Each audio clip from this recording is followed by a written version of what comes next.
everyone, Anita here and welcome to another video. As you may have noticed, this video comes out on Monday. That doesn't mean that my normal videos on Thursdays are going to be I'm gonna quit with those. I've just decided that for now I want to post 2 videos a week, so this is the extra video this week.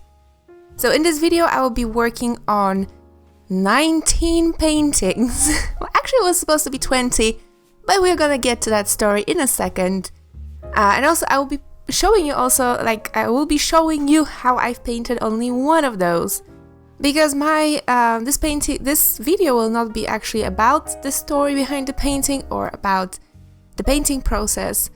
Actually, it will be a bit about the painting process, but instead I wanted to talk about kind of my experiences with painting so many things at the same time, because it is a completely different process when you are painting so many similar or identical paintings, or in fact if you are painting many things at the same time, your process is going to change. So of course I'm going to give you, the first thing I'm going to do is I'm going to give you a little bit of background so that you know why I've decided to paint 20 paintings. So one of my friends in Poland is that's this lady who takes care of wild cats in our city, the area she's living in. Every night she gives them food, she tries to give them a little bit of shelter when it's too cold, water when it's too warm. She basically is a cat lady for the wild cats. Recently one of those cats got really sick, and because she couldn't take it to the shelter for help because they would euthanize the cat, she took it to a charity group, just a group of volunteers who try to help wild cats. Of course, they don't have their own funds, so I've donated money to that cause, but I also was thinking what else I could do. So I've decided to paint 20 little paintings, try to cut the costs as much as possible without, cutting the quality, and then sell those. And the profits from that, I wanted to help that lady, so I decided to donate that money. So that was the backstory behind those paintings. As you can see, I'm starting here with the background, and immediately you will see me scratching that painting, and this is exactly why I have only 19 instead of 20. That's because the idea I've had a very specific sketch for this idea. I knew that I had to make 20 of those, so I couldn't go too detailed, I couldn't go too, fancy. They're just very simple paintings. And I had to make sure I could paint them in layers, that I could switch between the paintings, kind of creating a manufacturing line, almost. That's the first idea that popped in my head. So in my initial sketch, I wanted to have a dark cat on the background, and then I also wanted to have some golden details. As you can see here, when I'm putting in some layers for the cat is not standing out. To make him stand out, I would have to make him probably black. That background was just too dark.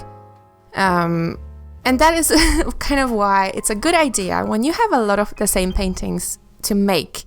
It is a very, very good idea to make a base, to make one painting which is completely finished, so that you can see exactly how the finished product will look like, and that you can make decisions whether or not, you've done well. As in this case, I've immediately knew that this wasn't going to do, and I will have to have a much lighter background.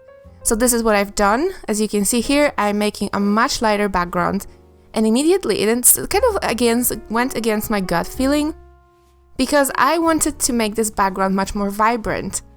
But I knew that with all the layers I would be adding, it wouldn't be possible. Not everything can be vibrant, okay?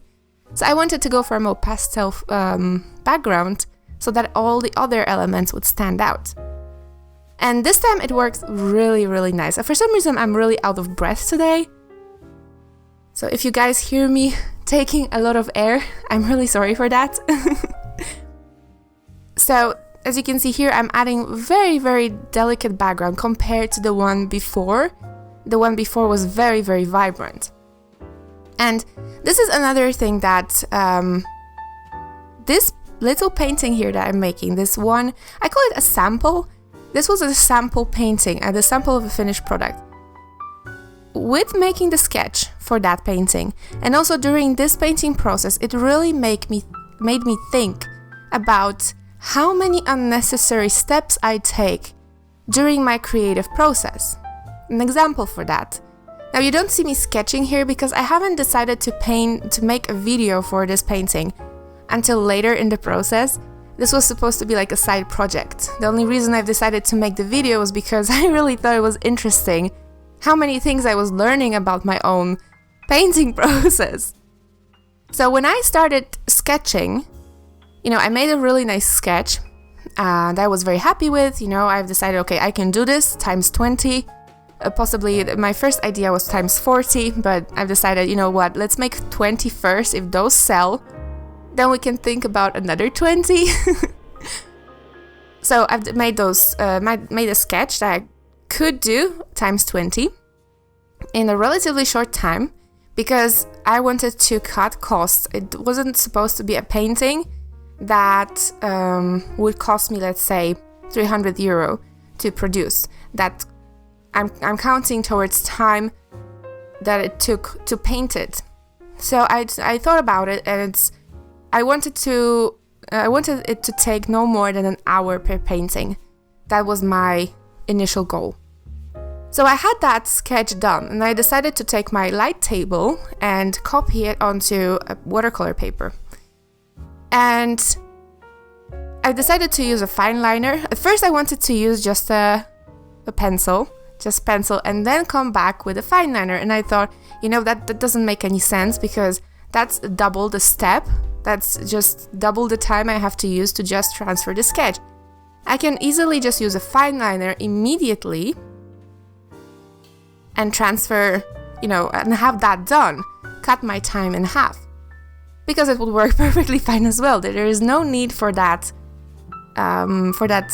sketch underneath, because I already have a sketch done. I can see it through the paper because of the light table. So I've done that. I was really happy with myself. And then when I was tracing it, it took me 3 paintings to get to that point. But I've actually realized that I didn't have to trace every single detail, because a lot of those details, they will disappear under, layers of things. Later on, you will see me adding golden leaves to the background.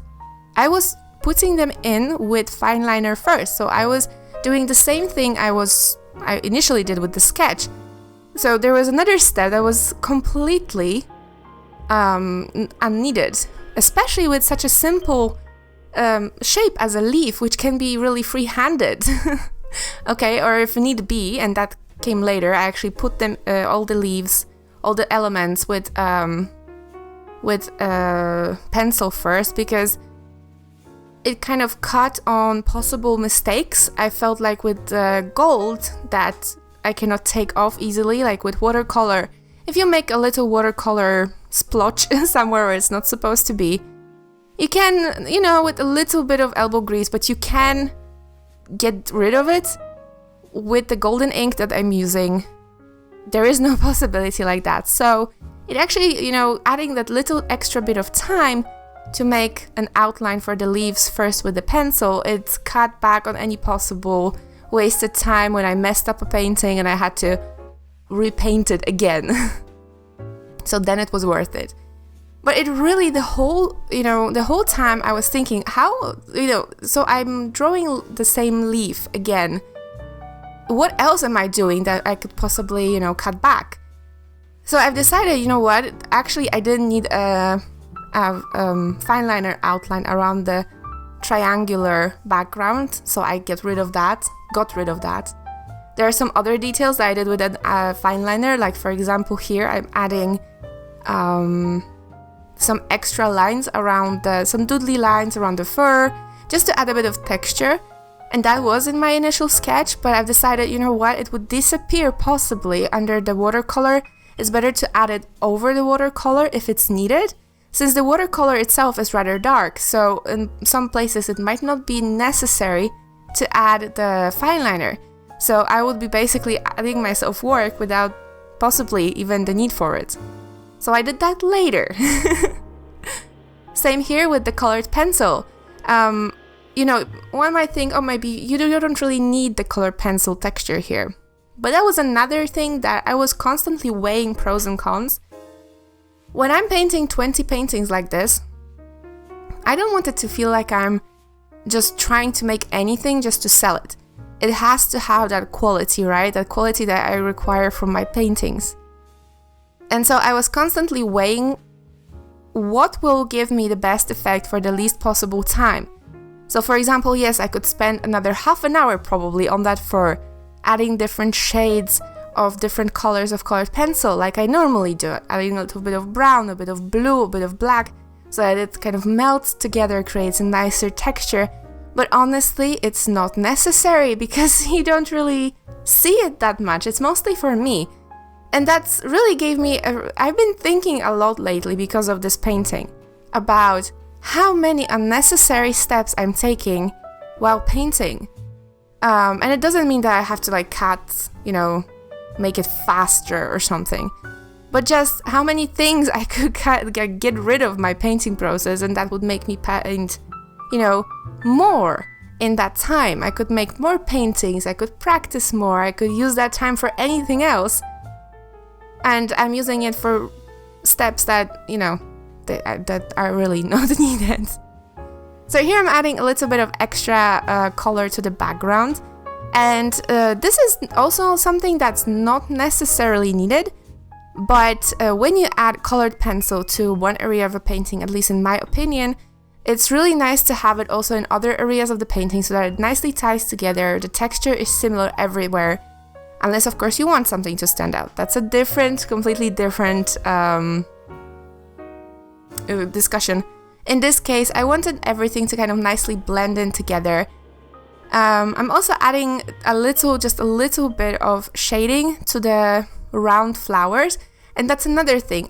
Initially, I wanted to have those kind of like, also very simple, but I wanted to have watercolor roses in the background. But I decided that it would be too much effort for too little effects. Because of course they will be very nice, but they will be mostly covered with, as you can see here, I'm adding that step, they will be mostly covered with the golden ink. Another thing that I've realized, as you can see here, when I'm picking up the ink, I'm picking it up several times per leaf. Because the little paintbrush I'm using is really, really teeny weeny. It's tiny. It's very short. It's not picking up a lot because with the ink, you can't really pick up too much. It's gonna pull down towards the tip, and if you're not looking out, if you're not being careful, you're gonna get a really big blob of ink instead of a nice, you know, delicate line. So very quickly, I actually decided that and this is not gonna work in the long run. For one painting, it's not that much of a problem. That's why I've never really thought about it till now. But for many paintings, it seemed a little bit, you know, too much effort, too much energy for what actually was being done. So I went back to my cabinet, I looked through my brushes, and I picked up this brush here. Well, not this one, but the one you will see in a second. That brush is something I've picked up, this one here. This brush is something I picked up a couple of years ago for the purpose of painting very thin lines and details. It's a very, very fine brush. I'm not exactly sure what size, but it's a very, very thin brush. But the thing about it is that it has a very long tip, like very long, the bristles are long. So at that time, when I was still very stubborn and I wanted to everything work the way I wanted it to work instead of kind of learning and adapting, finding the middle ground with my tools. And I didn't particularly like that brush. It was too wiggly for me. Something that in this case I am really appreciating because it made if you really look closely, you can see how much less often I'm actually dipping my paintbrush in the ink. I'm wiggling the paintbrush because it has that really nice calligraphy, I think it's a calligraphy brush for lettering. I'm not exactly sure, don't quote me on that. But it really took me much less effort to get the lines, to get the curves, to just the brush, you know, was kind of curving by itself. I just had to guide it. It was really so much easier and so much less effort, and the effect was beautiful, so much nicer than with the previous brush. So the moral of this story is choose the right tool for the job and it will make your job a lot more easier, because of course you can do it with everything. And I am a big advocate of, you know, you work with whatever you have, but if you can have more, why not? You know, especially when I already had this paintbrush in my closet, I was just too stubborn to use it. So here is the next thing, last thing I've done is to add those little fine liner little bits, and that was the end of painting the sample. It took me around an hour and 20 minutes to paint everything, and that includes the drying time, because one thing that happens, what makes, you know, painting the several paintings at the same time, what makes it easier, look how shiny this is. I love this golden ink. It's a Winson Newton golden ink, just in case you're wondering. One thing that makes painting several paintings at the same time easier is that you don't have to wait for the dry time. You can just keep rotating your paintings, and while you're working on something else, the other painting is drying. It really cuts back on the time that you're spending. At the moment I've been working, you know, it's still a long time that I've been working on these paintings.